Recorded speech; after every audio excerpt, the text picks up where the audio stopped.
ಇವತ್ತು ಅವರೆಕಾಳಿಂದ ರುಚಿಯಾದ ಸಾರು ಹೇಗೆ ಮಾಡೋದಂತ ತಿಳಿಸ್ಕೊಡ್ತೀನಿ. ಇದಕ್ಕೆ 2 ಕಪ್ಪಷ್ಟು ಅವರೆಕಾಳು ತೊಗೊಂಡಿದ್ದೀನಿ. ಸ್ವಲ್ಪ ನೀರು ಹಾಕಿ ಉಪ್ಪು ಹಾಕಿಬಿಟ್ಟು ಅದನ್ನು ಬೇಯಿಸ್ಕೊಳ್ತಾ ಇದ್ದೀನಿ.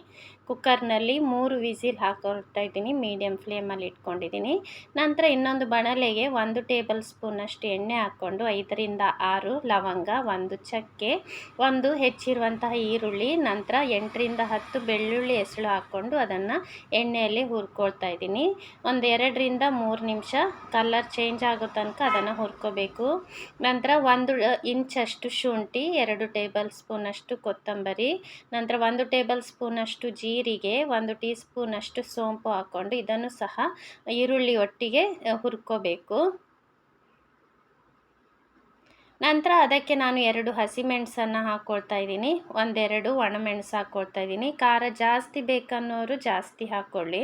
ನಂತರ ಅದಕ್ಕೆ ಕರಿಬೇವು ಹಾಕಿ ಹುರ್ಕೊಳ್ತಾ ಇದ್ದೀನಿ ನಾನು. ನಂತರ ಅದಕ್ಕೆ ಅರ್ಧ ಕಪ್ಪಷ್ಟು ತೆಂಗಿನಕಾಯಿ ತುರಿಯನ್ನು ಹಾಕ್ಕೊಂಡು ಸಹ ಅದನ್ನು ಹುರ್ಕೊಳ್ತಾ ಇದ್ದೀನಿ. ಘಮ ಬರೋ ತನಕ ಅದನ್ನು ಚೆನ್ನಾಗಿ ಮೀಡಿಯಮ್ ಟು ಲೋ ಫ್ಲೇಮಲ್ಲಿ ಹುರ್ಕೋಬೇಕು. ನಂತರ ಅದಕ್ಕೆ 1 ಕಪ್ಪಷ್ಟು ಟೊಮೆಟೊ, ನಂತರ ಚಿಕ್ಕ ತುಂಡು ಹುಣಸೆ ಹಣ್ಣು ಹಾಕ್ಕೊಂಡು ಸಹ ಟೊಮೆಟೊ ಸಾಫ್ಟ್ ಆಗೋ ತನಕ ಅದರಲ್ಲೇ ಅದನ್ನು ಬೇಯಿಸ್ಕೋಬೇಕು. ಸ್ವಲ್ಪ ಟೊಮೆಟೊ ಸಾಫ್ಟ್ ಆಯಿತು ಅನ್ನುವಾಗ ಅದಕ್ಕೆ ಸ್ವಲ್ಪ ಕೊತ್ತಂಬರಿ ಸೊಪ್ಪನ್ನು ಹಾಕ್ಕೊಳ್ತಾ ಇದ್ದೀನಿ.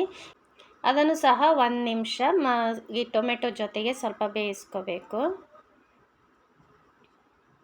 ನಂತರ ನೋಡಿ ಇದು ತಣ್ಣಗಾಗಲು ಹಾಗೆ ಬಿಡಬೇಕು. ತಣ್ಣಗಾದಮೇಲೆ ಮಿಕ್ಸಿ ಜಾರ್ಗೆ ಹಾಕ್ಕೊಳ್ತಾ ಇದ್ದೀನಿ. ಅದ್ರ ಜೊತೆಗೆ ಸ್ವಲ್ಪ ನೀರು ಹಾಕ್ಕೊಂಡು ನುಣ್ಣಗೆ ರುಬ್ಕೊಳ್ತಾ ಇದ್ದೀನಿ. ನಂತರ ನಾನಿಲ್ಲಿ ಮಣ್ಣಿನ ಪಾತ್ರೆ ತೊಗೊಂಡಿದ್ದೀನಿ. ರುಚಿ ತುಂಬ ಚೆನ್ನಾಗಿರುತ್ತೆ ಅಂತ ಅದಕ್ಕೆ 1 ಟೇಬಲ್ ಸ್ಪೂನಷ್ಟು ಎಣ್ಣೆಯನ್ನು ಹಾಕ್ಕೊಂಡು ಅರ್ಧ ಕಪ್ಪಷ್ಟು ಹೆಚ್ಚಿರುವಂಥ ಈರುಳ್ಳಿ ಹಾಕ್ಕೊಂಡಿದ್ದೀನಿ. ಈರುಳ್ಳಿ ಸ್ವಲ್ಪ ಬೇಯಿಸಿದರೆ ಸಾಕು ಎಣ್ಣೆಯಲ್ಲಿ. ನಂತರ ಅದಕ್ಕೆ ಸ್ವಲ್ಪ ಕರಿಬೇವನ್ನು ಹಾಕ್ಕೊಂಡೆ.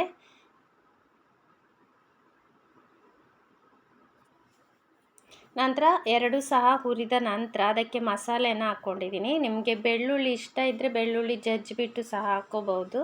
ನಂತರ ನೋಡಿ ಮಸಾಲೆನ ಸ್ವಲ್ಪ ಎಣ್ಣೆಯಲ್ಲಿ ಸ್ವಲ್ಪ ಘಮ ಬರೋ ತನಕ ಹುರ್ಕೊಳ್ತಾ ಇದ್ದೀನಿ. ನಂತರ ಅದಕ್ಕೆ ನೋಡಿ ಇಲ್ಲಿ ಬೇಯಿಸಿಟ್ಟಿರುವಂತಹ ಅವರೆಕಾಳನ್ನು ಹಾಕ್ಕೊಳ್ತಾ ಇದ್ದೀನಿ ನಾನು. ಇದನ್ನು ಚೆನ್ನಾಗಿ ಮಿಕ್ಸ್ ಮಾಡ್ಕೋಬೇಕು.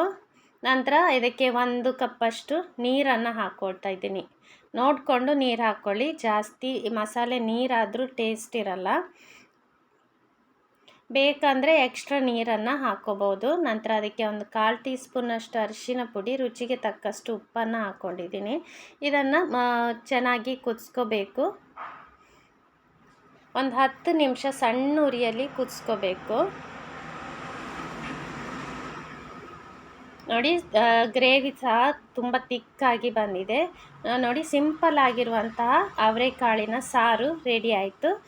ನಿಮ್ಗೆ ಹೇಗೆ ಅನಿಸ್ತಂತ ನನಗೆ ಕಮೆಂಟ್ ಮಾಡಿ ತಿಳಿಸಿ. ನನ್ನ ಈ ರೆಸಿಪಿ ನಿಮ್ಗೆ ಇಷ್ಟ ಆದರೆ ಪ್ಲೀಸ್ ಲೈಕ್ ಮಾಡಿ, ಶೇರ್ ಮಾಡಿ, ನನ್ನ ಯೂಟ್ಯೂಬ್ ಚಾನಲ್ನ ಸಬ್ಸ್ಕ್ರೈಬ್ ಮಾಡಿ, ನನ್ನ ಫೇಸ್ಬುಕ್ ಪೇಜನ್ನು ಫಾಲೋ ಮಾಡಿ. Thank you.